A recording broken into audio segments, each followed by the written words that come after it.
ஒரு வாழைக்காய் வறுவல் தான் பண்ண போகிறோம். வாழைக்காய் தோல் சீவிட்டு இப்படி கிராஸாக கட் பண்ணி எடுத்துக்கணும். இப்படி கிராஸாக கட் பண்ணி எடுத்துக்கலாம். இப்படி கொஞ்சம் கிராஸாக கட் பண்ணி எல்லாத்தையும் தண்ணியில் போட்டுக்கலாம். வாழைக்காய் வறுக்கிறதுக்கு நான் 1 டேபிள் ஸ்பூன் கார்ன்ஃப்ளவர் மாவும் 1 டேபிள் ஸ்பூன் அரிசி மாவும் எடுத்துருக்குறேன். அது கூட கொஞ்சம் மஞ்சள் பொடி, காரத்துக்கு தகுந்த மாதிரி மிளகாத்தூள்,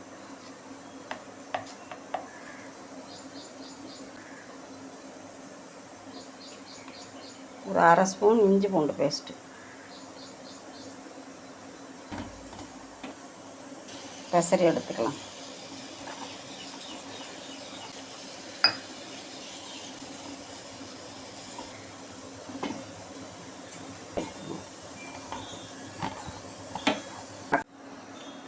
நல்லா மசாலா போட்டு பெசரி ஊற வச்சாச்சு. இது ஒரு 10 நிமிஷம் ஊறட்டும். அதுக்கப்புறம் நம்ம வறுக்கலாம். ஒரு கடாய் அடுப்பில் வச்சுருக்கேன்.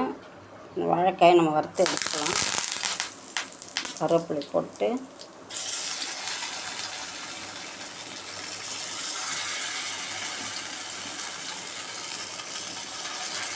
அடுப்பில் சிம்மிலே வச்சுட்டு வறுக்கணும்.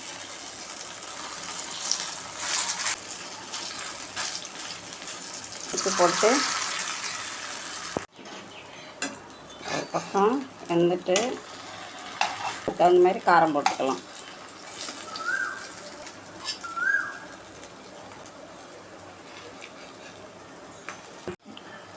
இப்போ நல்லா வெந்துட்டு எல்லாத்தையும் எடுத்துட்டு